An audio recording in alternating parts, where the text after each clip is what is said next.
Hello everyone, welcome back to your favourite YouTube channel Educational Hikes. आज हम बात करने वाले हैं chapter number 3 synthetic fibres and plastics की पार्ट 3 की। फर्स्ट पार्ट और सेकंड पार्ट ऑलरेडी अपलोड कर चुके हैं, डिस्क्रिप्शन में लिंक मिल जाएगा, लिंक को क्लिक करो, वीडियो देखो। अगर नए विजिटर हो तो चैनल को सब्सक्राइब कर दो यार, बेल आइकन को भी दबा देना ताकि हमारे वीडियोस के नोटिफिकेशन सबसे पहले आपको मिले। तो चलिए शुरू करते हैं। Plastics as a material of choice, ये लास्ट पार्ट है इस चैप्टर का, चैप्टर नंबर 3 का। तो चलिए शुरू करते हैं। Today if we think of storing a food item, water, milk, pickles, dry food etcetera, plastic container seem most convenient. अगर आज हम खाना को स्टोर करने की सोचते हैं, चाहे वो पानी हो गया, दूध हो गया, अचार हो गया, ड्राई फ्रूट, काजू हो गया, बादाम हो गया, इन सारी चीजों के लिए plastic container seem most convenient. Plastic container काफी सुविधाजनक होता है इन सारी चीजों को रखने के लिए। This is because of their light weight, lower price, good strength and easy handling. ऐसा क्यों होता है? प्लास्टिक क्यों चुना जाता है? क्योंकि प्लास्टिक हल्का होता है, कम दाम में मिल जाता है, मजबूत होता है और इसको इधर से उधर करना मतलब हैंडलिंग करना बहुत आसान होता है। Being lighter as compare to metals, plastics are used in cars, aircrafts and spacecrafts too. अब ये वजन में बहुत हल्का होता है, काफी हल्का होता है मेटल्स के कंपैरिजन में। मेटल्स का मतलब आयरन हो गया, स्टील हो गया, इन सब के डब्बों के मुकाबले हमारे प्लास्टिक के डब्बे काफी हल्के होते हैं और इसीलिए ये कार में यूज होता है, एयरक्राफ्ट हवाई जहाजों में यूज होता है, स्पेसक्राफ्ट मतलब अंतरिक्ष यान में भी इसका प्रयोग होता है। द लिस्ट इज एंडलेस, ये लिस्ट कभी खत्म नहीं होगी। If we start counting articles like slippers, furniture and decoration pieces etcetera. अब ये लिस्ट कभी भी खत्म नहीं होने वाली है कि प्लास्टिक से कितनी चीजें बनी हुई हैं। अगर हम छोटी से छोटी चीज, चाहे स्लीपर चप्पल ले लें, फर्नीचर का सामान हो गया, सजावट के सामान हो गए, सब में प्लास्टिक्स का कहीं ना कहीं यूज होता ही है। Now let us discuss the characteristics properties of plastics. हम देखते हैं कि प्लास्टिक्स की कौन कौन सी क्वालिटीज होती हैं। ए, प्लास्टिक इज नॉन रिएक्टिव। सबसे पहली बात तो यह है कि प्लास्टिक किसी से रिएक्ट नहीं करता, मतलब ये किसी से मिक्स होकर कोई दूसरी चीज नहीं बनाता है। You know that metals like iron get rusted when left exposed to moisture and air. जैसे कि हमारा लोहा हो गया, अगर हम उसे खुले वातावरण में रख दें तो पानी और हवा के कांटेक्ट में आने की वजह से ये क्या हो जाता है, इसमें जंग लग जाती है। But plastics do not react with water and air. लेकिन प्लास्टिक्स ऐसा नहीं करती। प्लास्टिक्स में हवा और पानी की वजह से कोई भी नुकसान नहीं होता। They are not corroded easily, और इसीलिए इनमें जंग आसानी से नहीं लगता। आसानी से क्या, कभी नहीं लगता प्लास्टिक्स में जंग। That is why they are used to store various kinds of materials including many chemicals. और इसी के लिए इनका प्रयोग अलग अलग चीजों को रखने में यूज होता है। और यहां तक कि केमिकल्स भी हम प्लास्टिक के डब्बे में रखते हैं ताकि केमिकल्स भी खराब ना हो और प्लास्टिक के डब्बे भी खराब ना हो। बी, दूसरी क्वालिटी कौन सी है? Plastic is light, strong and durable. Plastic हल्का होता है, मजबूत होता है और टिकाऊ भी होता है, ड्यूरेबल होता है। टॉक टू योर पेरेंट्स और grand parents about the types of buckets that were used in the past. अपने माता पिता या अपने दादा दादी से इस बारे में डिस्कस करिए कि पुराने जमाने में किस मेटल्स की बाल्टियां या मग यूज हुआ करते थे। What is the material of the bucket और mugs you are using today. और आज भी तुम कौन सी मेटल, कौन से मटेरियल से तुम्हारा बाल्टी, तुम्हारे घरों में जो बाल्टी होता है वो किस चीज से बना है? प्लास्टिक से ही तो बना है। मग किस चीज से बना है? प्लास्टिक से ही तो बना है ना। What are the advantages of using a plastic container. अब प्लास्टिक जब इतना सारा यूज होता है तो इसकी जो एडवांटेजेस हैं, इसकी कौन कौन सी सुविधाएं इनसे हमें मिलती हैं। Since plastic is very light, strong, durable and can be molded into different shapes and sizes। जो प्लास्टिक होता है बहुत ही हल्का होता है, मजबूत होता है, ड्यूरेबल टिकाऊ होता है and can be molded into different shapes and sizes। और अलग अलग आकार में इसे हम मोड़ सकते हैं, माउल्ड कर सकते हैं। हमें बाल्टी चाहिए तो हम प्लास्टिक्स को बाल्टी के आकार में दे देते हैं, मग चाहिए तो प्लास्टिक को हम मग के आकार में बना देते हैं, अगर हमें डब्बा चाहिए तो हम प्लास्टिक के डब्बे के आकार में माउल्ड कर देते हैं। ठीक है, it is use for various various purposes, और इसीलिए प्लास्टिक्स का यूज बहुत सारे कामों को करने के लिए होता है। Plastics are generally cheaper than metals. Plastics आमतौर पर बहुत सस्ते होते हैं लोहा और स्टील के मुकाबले, और भी कई मेटल्स के मुकाबले प्लास्टिक्स बहुत सस्ते होते हैं। They are widely used in industry and for household articles. इनका प्रयोग ज्यादा तौर पे इंडस्ट्रीज में होता है और घरेलू सामान बनाने में होता है। Make a list of different kind of plastic containers that you use in daily life. तुम आमतौर की जिंदगी में, डे टू डे लाइफ में कौन कौन से प्लास्टिक कंटेनर्स और वो किस चीज से बने हैं उसका लिस्ट बनाना है आपको। चाहे आप कह लीजिए चाय पत्ती का डिब्बा हो, चीनी का डिब्बा हो, आपका फेस वॉश ही क्यों ना हो, वो भी तो कंटेनर ही आता है ना।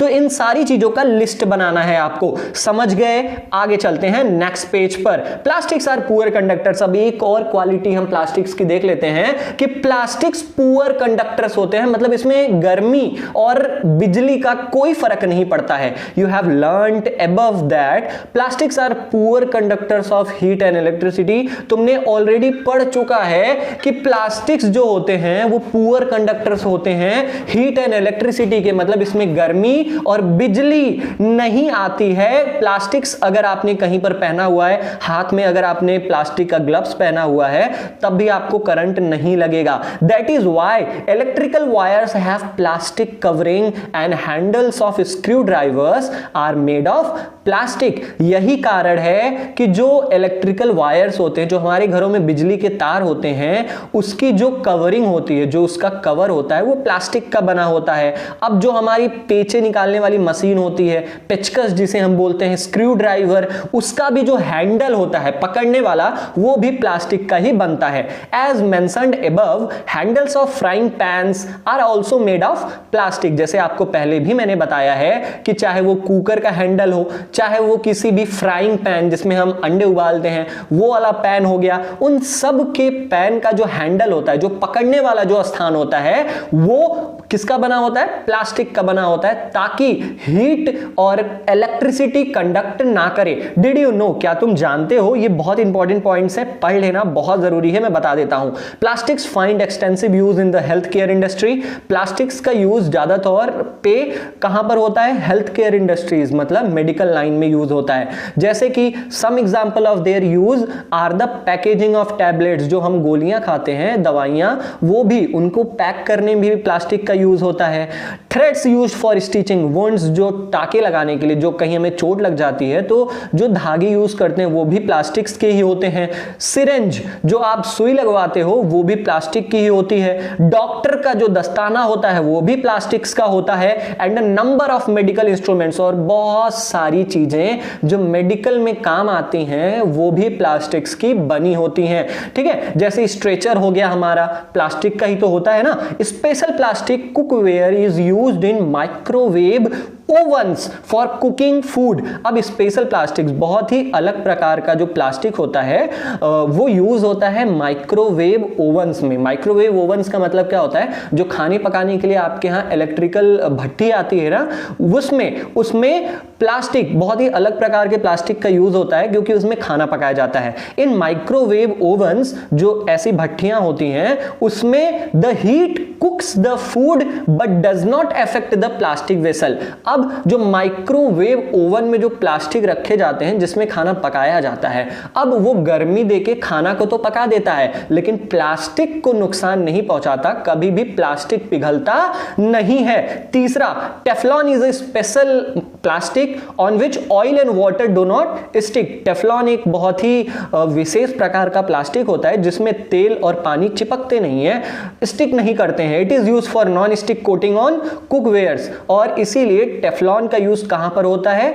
ऐसे बर्तन जिसमें तेल रखा जाता है या जिसमें पानी रख के उबाला जाता है, उन सब में टेफ्लॉन की कोटिंग होती है, ताकि जो तेल है और पानी है वो बर्तन के साथ चिपक ना जाए, प्लास्टिक के साथ चिपक ना जाए। आगे हम देख लेते हैं क्या है फायर प्रूफ प्लास्टिक्स। अब ऐसे भी प्लास्टिक्स होते हैं जो फायर प्रूफ होते हैं, जिसमें आग नहीं लगती है। Although synthetic fibre catches fire easily. हम यहां तक कि जानते हैं जितने भी मैन मेड फाइबर्स हैं उसमें आग बहुत जल्दी पकड़ लेता है, लेकिन it is interesting to know that the uniforms of fireman having coating of melamine plastic to make them flame resistant. लेकिन ये बहुत ही इंटरेस्टिंग है, बहुत ही अच्छा सुनने में लगता है कि जो जो ये होते हैं फायरमैन्स होते हैं, वो जो कपड़े पहनते हैं ना, उनका कपड़ा किससे बना होता है? मेलामाइन प्लास्टिक से। अब मेलामाइन प्लास्टिक क्या है? मैंने आपको पिछले ही पार्ट में पढ़ाया था, थर्मोसेटिक प्लास्टिक और थर्मोप्लास्टिक्स।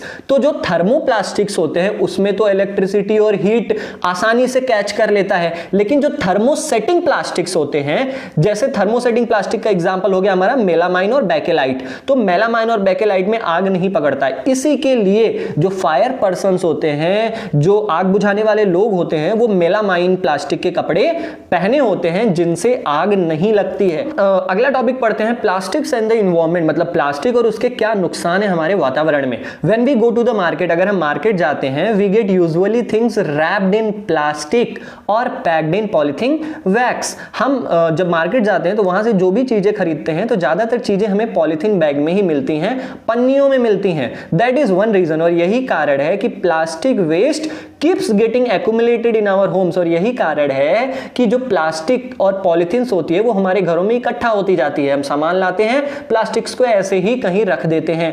अल्टीमेटली और आखिरकार plastics find its way in the garbage, और आखिरकार हम उस प्लास्टिक्स को अपने घरों से निकालकर कहीं कूड़ेदान या कहीं कूड़े इकट्ठा करने वाली जगह पर फेंक देते हैं। Disposal of plastic is a major problem, लेकिन उस कूड़ेदान से प्लास्टिक का क्या होता है कभी हमने सोचा है? वहां से उसको नष्ट करना या डिस्पोज करना बहुत मुश्किल होता है। अब ऐसा क्यों होता है ये देखते हैं। A material which gets decomposed through natural processes such as action by bacteria is called biodegradable material. ऐसे सामान जो कि ऑटोमेटिक बैक्टीरिया की वजह से या किसी भी प्राकृतिक वजह से नष्ट हो जाते हैं, उन्हें हम बायोडिग्रेडेबल मटेरियल्स कहते हैं। जैसे कि हमारा पेपर हो गया, अगर पेपर को कहीं फेंक दो, देखोगे तुम 10 दिन 15 दिन 20 दिन के बाद वो पेपर वहां से खत्म हो जाएगा। A material which is not easily decomposed, लेकिन ऐसे सामान जो आसानी से खत्म नहीं होते हैं नेचुरल प्रोसेसेस के कारण,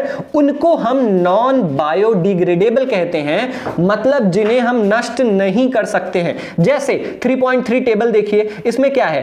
टाइप ऑफ वेस्ट, मतलब कौन से कचड़े हैं, उनको कितना टाइम लगता है नष्ट होने में, खत्म होने में। नेचर ऑफ मटेरियल, मतलब वो बायोडिग्रेडेबल है कि नॉन बायोडिग्रेडेबल है। जैसे पहला है हमारा peels of vegetable and fruits, left over food stuff etcetera, जो हमारे सब्जियों के छिलके हो गए, हमारे फलों के छिलके हो गए, और भी जो हमारे बचे खाने होते हैं, वो कितना टाइम लेते हैं खत्म होने में? 1 से 2 हफ्ता। और इनका नेचर ऑफ मटेरियल क्या होता है? ये बायोडिग्रेडेबल होते हैं, मतलब ये नष्ट हो जाते हैं। पेपर 10 से 30 दिन लगता है खत्म होने में, और ये भी हमारा बायोडिग्रेडेबल है। कॉटन क्लॉथ, सूती कपड़ा 2 से 5 महीने लेता है खत्म होने में, और ये भी बायोडिग्रेडेबल है। वुड, लकड़ियां 10 से 15 साल लेती हैं खत्म होने में, लेकिन आखिरकार खत्म हो जाती हैं। इसी के लिए इसका नाम हमने बायोडिग्रेडेबल मटेरियल रखा है। वुलन क्लोथ्स, ऊनी कपड़े लगभग 1 साल में खत्म हो जाते हैं। अगर हम इसे कहीं कचड़े के डिब्बे में डाल दें या कहीं कचड़े में डाल दें तो ये बैक्टीरिया की वजह से 1 साल में खत्म हो जाता है, और इसी के लिए हम इसको बायोडिग्रेडेबल मटेरियल कहते हैं। अब जो 2 और बचा है, जैसे टिन हो गया, अल्युमिनियम हो गया, और भी कई मेटल के डब्बे हो गए जिसमें हम कोक पीते हैं, और भी कई सारी चीजें मेटल के डब्बों में मिलती हैं। तो वो मेटल्स लगभग 100 से 500 साल लगते हैं खत्म होने में, और इसलिए हम इसे नॉन बायोडिग्रेडेबल कहते हैं, क्योंकि ये बहुत ही लंबे समय में खत्म होते हैं। प्लास्टिक बैग सबसे ज्यादा साल लेता है खत्म होने में, लगभग 1000 साल ले लेता है एक प्लास्टिक खत्म होने में, और इसी के लिए इसका नाम नॉन बायोडिग्रेडेबल मटेरियल रखा गया है। समझ में आ गया? आगे चलते हैं। Since plastic takes several years to decompose, अब चूंकि प्लास्टिक्स काफी समय लेता है नष्ट होने में, it is not environment friendly, और इसी के लिए ये वातावरण के लिए अच्छा नहीं होता है। It causes environmental pollution pollution, plastic से कहीं ना कहीं हमारे वातावरण को नुकसान पहुंचता है, हमारा वातावरण दूषित होता है। Besides the burning process in the synthetic material is quite slow and it does not gate completely burned easily. हम जानते हैं कि जो सिंथेटिक मटेरियल्स होते हैं, मतलब जितने भी मटेरियल्स इंसानों द्वारा बनाए गए हैं, उनको जलाना बहुत ही स्लो प्रोसेस है, मतलब वो बहुत धीरे धीरे जलते हैं, और यहां तक कि does not gate completely burned easily, और आसानी से वो जल भी नहीं पाते हैं, पूरा वो जल भी नहीं पाते हैं। इन द प्रोसेस, पूरे जलने की प्रक्रिया में अगर हम प्लास्टिक्स को जलाएं, it releases lots of poisonous fumes into the atmosphere causing air pollution. अगर हम प्लास्टिक्स को जलाएं तो ये हमारे वातावरण में कई ऐसे नुकसानदायक गैसेस छोड़ता है, जिससे हमारा एयर, हवा जो होता है वो पल्यूट होता है, दूषित होता है। How can this problem B solved? अब हम इस पन्नी, जो पॉलिथीन नाम का जो प्रॉब्लम है, इसको खत्म कैसे करें? क्योंकि हम इसको डिकम्पोज करेंगे तब भी ये सॉइल पोल्यूशन करेगा, ठीक है। अगर हम इसको जलाएंगे तब भी ये एयर पोल्यूशन करेगा, तो हम पन्नियों को खत्म कैसे करें? Avoid the use of plastics as far as possible. आप जितना कम प्लास्टिक्स का यूज कर सकते हैं उतना कम प्लास्टिक्स का यूज करिए। Make use of bags made of cotton और jute when you go for shopping. जब भी आप शॉपिंग के लिए जाएं तो ऐसे बैग्स का यूज करिए जो कि कॉटन के बने हो या जूट के बने हो। The biodegradable and non biodegradable wastage should be collected separately and disposed of separately. जो बायोडिग्रेडेबल वेस्टेज होते हैं, मतलब ऐसे कचड़े जो कि आसानी से नष्ट हो जाते हैं, या ऐसे कचड़े जो आसानी से नष्ट नहीं होते जैसे कि पॉलिथीन, इन दोनों कचड़ों को हमें अलग अलग इकट्ठा करना चाहिए। Practice this in your homes. अपने घरों पे आप ऐसा कर सकते हैं। आप पॉलिथीन को अलग कचड़े के डिब्बे में रखिए, और जो सब्जियों के छिलके हैं और ऐसी चीजें हैं जो आसानी से नष्ट हो जाएंगी, उनको अलग जगह पर रखिए, अलग कचड़े के डब्बे में रखिए। Practice this in your homes. Can you suggest some other ways in which you can contribute towards reducing the use of plastic materials? क्या तुम कोई ऐसा रास्ता बता सकते हो जिससे हम प्लास्टिक्स के सामानों का कम से कम यूज करें? क्या आपके पास कोई ऐसी तरकीब है?